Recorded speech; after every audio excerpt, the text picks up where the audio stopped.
নমস্কার, আমি জ্যোতিষতন্ত্র পি কুমার বলছি মন্ত্রের যন্ত্র থেকে। আমি এর আগে অডিওগুলোতে আমি রুদ্রাক্ষর ব্যবহার, মনোকামনা সিদ্ধি এবং নানান কথা, রুদ্রাক্ষের বিশেষত্ব ইত্যাদি ইত্যাদি নিয়ে কিন্তু আপনাদের সাথে নানান আলোচনা করেছি। আপনারা রুদ্রাক্ষ পরে কিভাবে উপকার পেতে পারেন সেই ব্যাপারে কিন্তু আমি অনেক রকমই আলোচনা করেছি, কিন্তু আজ নেক্সট অডিওতে আমি রুদ্রাক্ষ ব্যাপারই আসবো। সেটা আগেও বলেছি, আজও বলছি। আজকে আমি আসবো রুদ্রাক্ষের তফাৎ। এই তফাৎ যে ব্যাপারটা, এরপর থেকে আমি কিন্তু নানান সাবজেক্ট, রুদ্রাক্ষর ওপর কিন্তু অনেক বৃহৎ ব্যাপার আছে, যেমন চারমুখী রুদ্রাক্ষ, দুমুখী রুদ্রাক্ষ, একমুখী রুদ্রাক্ষ, রুদ্রাক্ষ কে, এই নানান ব্যাপারে আমি আসবো। কিন্তু আজ আমি যেই ব্যাপারে আসছি সেটা হচ্ছে কি, রুদ্রাক্ষের তফাৎ। বনস্পতি জগতে রুদ্রাক্ষর ফল অনেক প্রকারের এবং অনেক আকারের হয়। এটি গোলমরিচের যেই দানা আছে সেই সাইজের থেকে আরম্ভ করে বিভিন্ন ধরনের হয় এই রুদ্রাক্ষ, তবে সুলভ কিন্তু নয়। খুব বড় ও খুব ছোট দানা, অনেক কষ্টেই কিন্তু সংগ্রহ করা যায়। সাধারণত মাঝারি সাইজের যে রুদ্রাক্ষ আছে সেগুলো কিন্তু অধিক মাত্রায় পাওয়া যায়। নেপালের রুদ্রাক্ষ সাইজ হয় বড়, ভারতীয় রুদ্রাক্ষর মাঝারি আকারের হয়, কিন্তু তা খুব কম মাত্রায় কিন্তু পাওয়া যায়। পূর্ব দ্বীপ সমূহে এগুলো উৎপাদন অধিক মাত্রায় হয়। এখানে এর ছোট দানাও কিন্তু পাওয়া যায়। আমি যে রুদ্রাক্ষ নিয়ে বলছি তার কারণ একটাই, রুদ্রাক্ষ পড়ার আগে কিন্তু এগুলো জানতে হবে কোথায় পাওয়া যায়, রুদ্রাক্ষ পড়ার কারণ কি, রুদ্রাক্ষ কেন পড়বেন, ইত্যাদি ইত্যাদি। রুদ্রাক্ষ একটি ভদ্রলোক আরেকটি ভদ্রলোককে বললো রুদ্রাক্ষ পর ভালো হয়ে যাবে, খারাপ হয়ে যাবে, এইসব ব্যাপার কিন্তু নয়।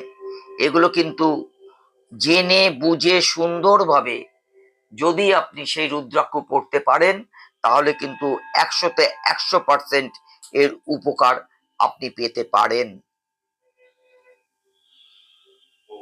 তাহলে এই ছোট দানার সম্বন্ধে আপনাদের বললাম। আকৃতি ছাড়াও রুদ্রাক্ষের দানা আরো একটি প্রভেদ আছে। এই তফাৎ সূক্ষ্ম হলেও অত্যন্ত মহত্বপূর্ণ। এই তফাতের উপর রুদ্রাক্ষের প্রভাবশীলতা কিন্তু বিশ্লেষণ করা হয়। রুদ্রাক্ষের যে মূল তফাৎ তা হলো এটির মুখ। মানে আপনারা শুনে থাকবেন যে একমুখী, দুমুখী, তিনমুখী থেকে আরম্ভ করে 14মুখী, এই মুখটা কিন্তু একটা বিশাল ভাইটাল। প্রতি দানার উপর লেবুর কোয়ার মতো এবং বিভাজন রেখার প্রাকৃতিক রূপেই কিন্তু সৃষ্টি হয়েছে। এই রেখাগুলিকে মুখ আমরা বলে থাকি। তাহলে এই রুদ্রাক্ষ একমুখী থেকে আরম্ভ করে 21মুখী পর্যন্ত কিন্তু হয়। অনেক ব্যক্তি কিন্তু জানেন না যে রুদ্রাক্ষ 21মুখী পর্যন্ত কিন্তু হয়ে থাকে। একমুখী থেকে 14মুখী পর্যন্ত রুদ্রাক্ষ পাওয়া যায়, কিন্তু 15মুখী থেকে 21মুখী পর্যন্ত রুদ্রাক্ষের দানা অত্যন্ত দুর্লভ। আমার মনে হয় অনেক ব্যক্তি 14মুখী অব্দি রুদ্রাক্ষ দেখে থাকবেন একমুখীর থেকে, কিন্তু 15 থেকে 21মুখী অব্দি রুদ্রাক্ষ কতজন দেখেছেন সেটা কিন্তু বলা অসম্ভব। এই দুর্লভ কতটা?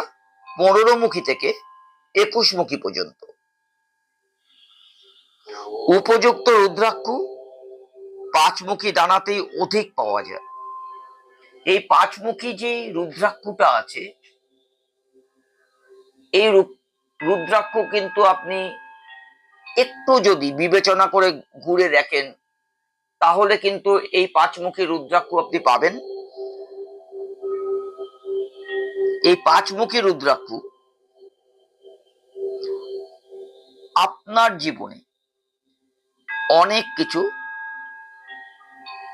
রোগ থেকে আরম্ভ করে অনেক কিছুই কিন্তু আপনি এর উপকার পেতে পারেন। তার কারণ উপযুক্ত কিন্তু বলা হয়েছে 5 মুখী দানাকে। সেই ক্ষেত্রে আমি আপনাদের বলছি, এই দানার বাজারে অমূল্য অধিক নয়, কিন্তু আপনারা যে 5 মুখী রুদ্রাক্ষ গেলেই পাবেন বা আপনাকে দেওয়া হচ্ছে, সেই 5 মুখী রুদ্রাক্ষ যে একদম অরিজিনাল, সেই ক্ষেত্রে কিন্তু বিবেচ্য ব্যাপার। ভালো লোককে দেখিয়ে আপনার কিন্তু এই 5 মুখী রুদ্রাক্ষ আপনার কিন্তু বাজার থেকে কিনতে হবে। তবে বাজার মূল্য যাই হোক, দেবী প্রাপ্ত রুদ্রাক্ষ মহার্ঘ বস্তু হিসাবে কিন্তু বিবেচিত হয়। এই 5 মুখী রুদ্রাক্ষ মূল্য কিন্তু অপরিসীম। এটা আমাদের ভাবা উচিত এবং বিবেচনা করে এই রুদ্রাক্ষ ক্রয় করা উচিত। এই 5 মুখী রুদ্রাক্ষ দেবী শক্তি তারাই প্রত্যক্ষ করেছেন, যারা রুদ্রাক্ষ সাধু সন্তর হাত থেকে লাভ করেছেন। তার কারণ সাধু যারা আছেন, অরিজিনাল সাধু যারা আছেন, সেই ক্ষেত্রে কিন্তু তারা রুদ্রাক্ষ সম্বন্ধে আইডিয়া আছেন। তাদের থেকে যদি আপনারা ক্রয় করতে পারেন বা নিতে পারেন, এবং সেই যদি উপযুক্ত সাধু হয়, সেই ক্ষেত্রে কিন্তু আপনি ভীষণভাবে উপকৃত হবেন এই 5 মুখী রুদ্রাক্ষর দ্বারা। এবার আমি পরবর্তীকালে আসবো 1 মুখী রুদ্রাক্ষ সাক্ষাৎ শিব স্বরূপ। নমস্কার।